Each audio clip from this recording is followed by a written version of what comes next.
We are going to start with the movie Jaws. Have you all seen, how many have seen Jaws? Yeah. Believe it or not, one of our producers on the show, Michelle Melnick, has never seen it. She's the first person I've ever met who's never seen it. I'm going to have a personal screening at my home for her.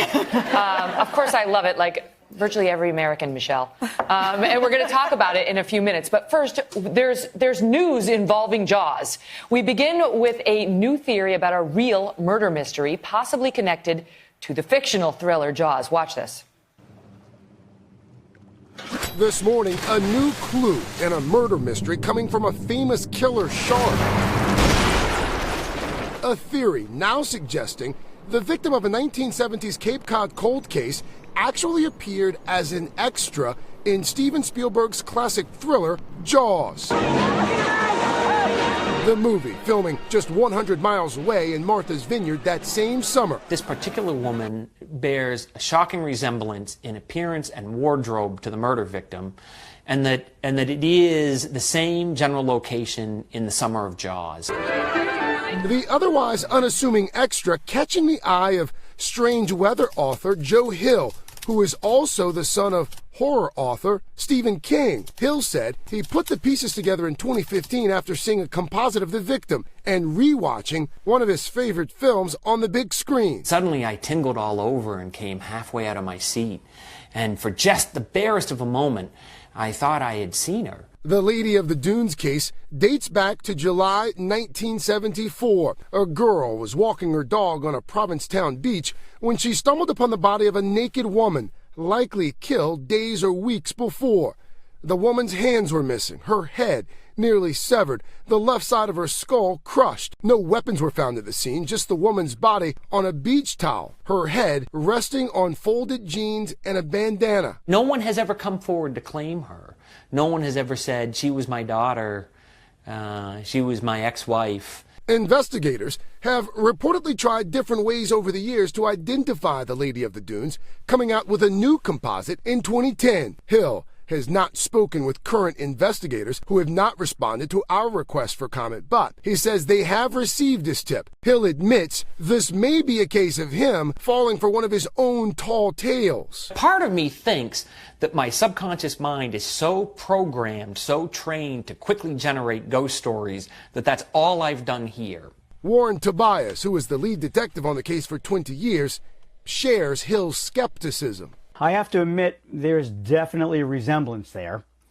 So, yeah, it's possible, but there were probably hundreds of thousands of women who dress that way. Fact or fiction, Hill's theory is bringing new heat to the cold case. Wow. Joining us now to discuss that story, plus other headlines making the rounds today, please welcome NBC's own Craig Melvin, Stephanie Gosk, and Sheinelle Jones. That is fascinating. It's fascinating. It is. And here's, one of the problems is they don't keep records of extras. Back then, they didn't keep records like they do today, so they don't really have a record of this woman. But there are some other theories. One was that Whitey Bulger, the notorious mobster, he may have offed her. That was a theory for a while. Another theory for a while was that she was an escaped inmate. But the fact that no one's ever come forward to claim her, it's a little strange. And what's incredible is they've really tried to identify this woman. They've tried really hard. I mean, the reporting says that the Boston Globe documented tactics ranging from extracting DNA samples of her to using ground-penetrating radar. They contacted thousands of dentists to fabricate a three-dimensional plaster reconstruction of her face because she had 7 gold crowns. I mean, exhuming the body in 2010, all those years later, to try to get they have never given up trying to identify this woman. Well, let's just talk about Stephen King's son for just a moment. Okay, all of that is fascinating.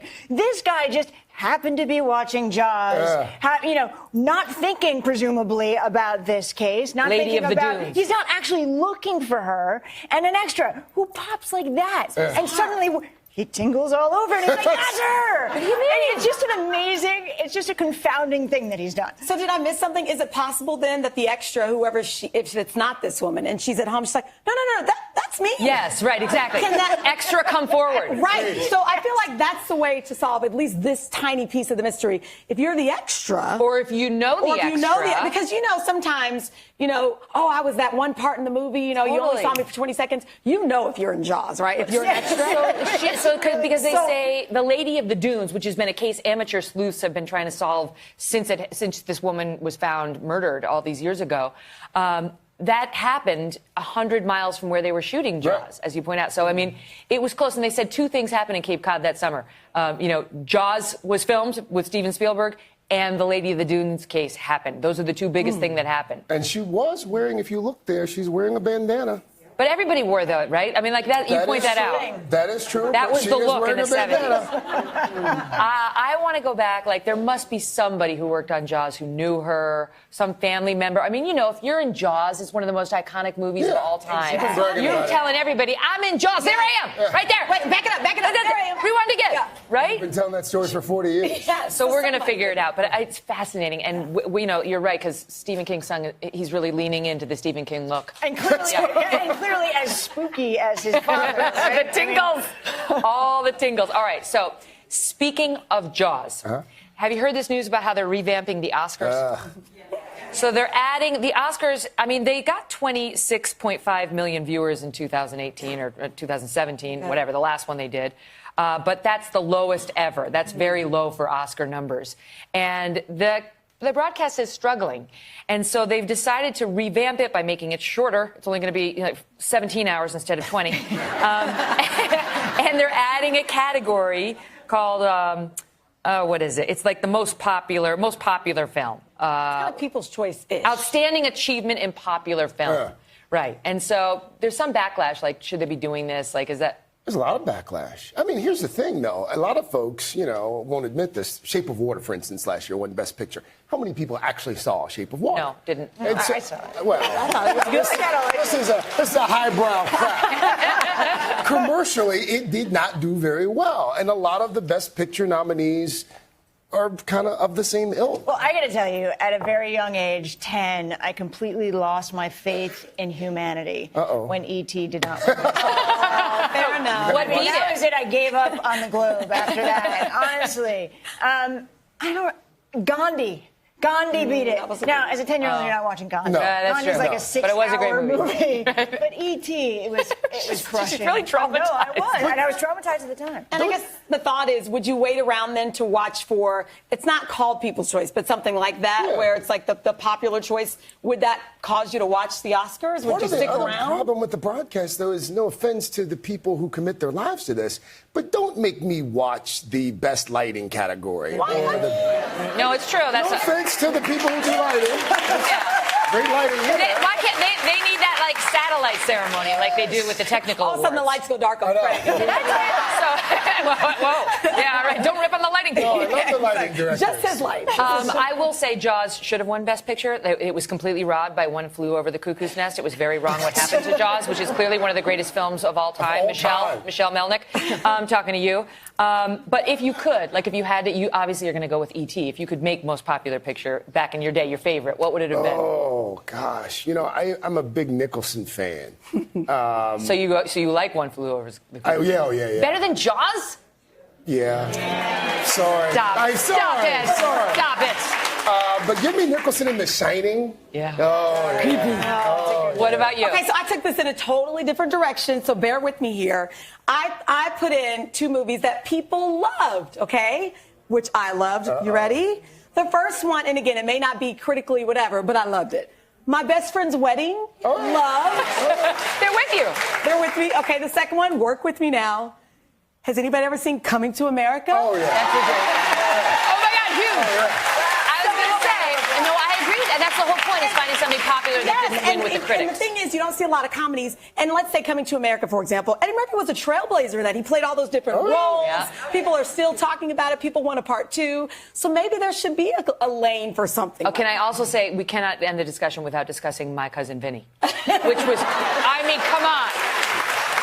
Marissa Tomei won for that. Comedies never win. But the movie itself was clearly the best picture, maybe of all time.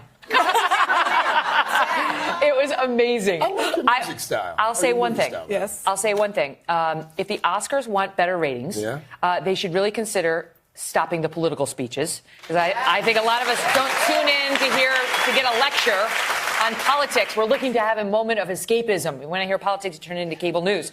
And I want to also say for the record, maybe choose a host, because last time around they had Jimmy Kimmel, which I know a lot of people love Jimmy, but he's openly said he has disdain for Republicans, that they're stupid, and he doesn't want them watching his shows if they disagree with any of his opinions.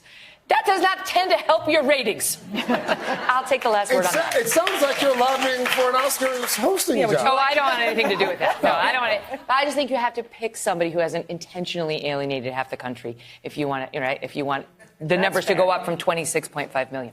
All right, stick around, because coming up, how old is too old for a guy to become a father?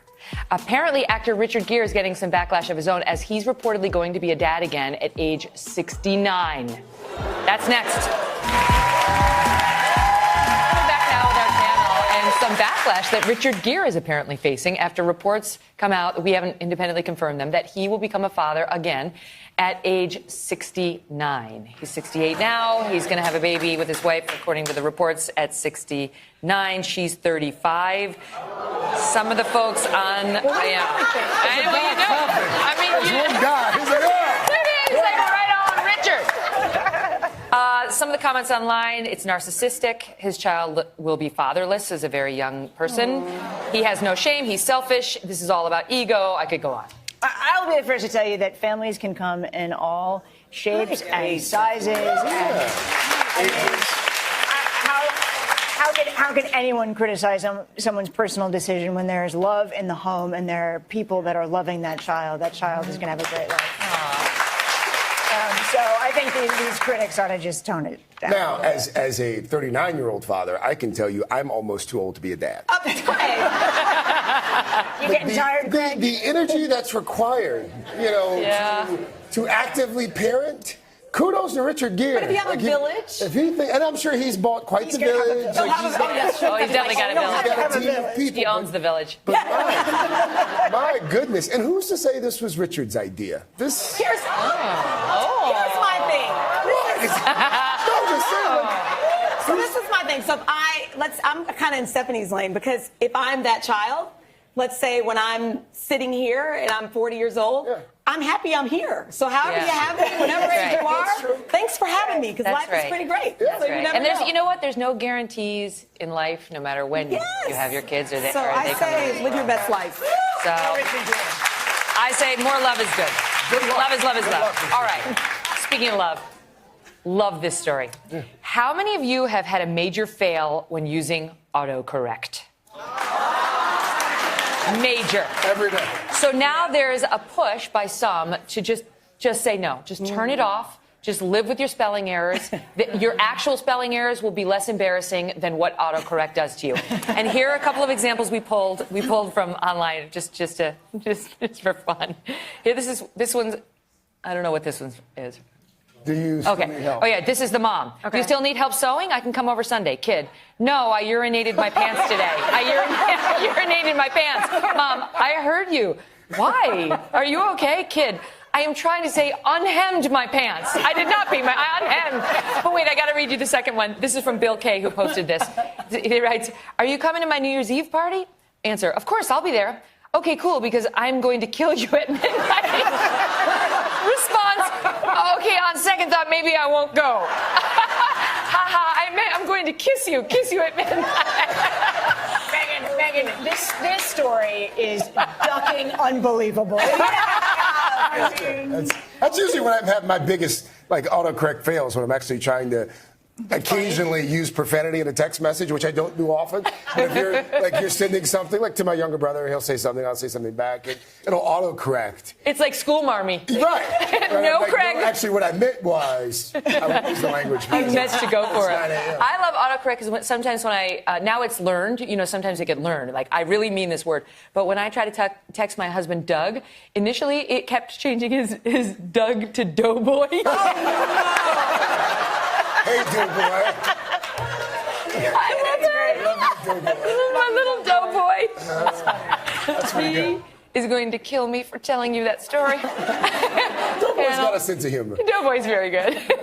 Thank you all for being here. Good to see you. We'll be right back.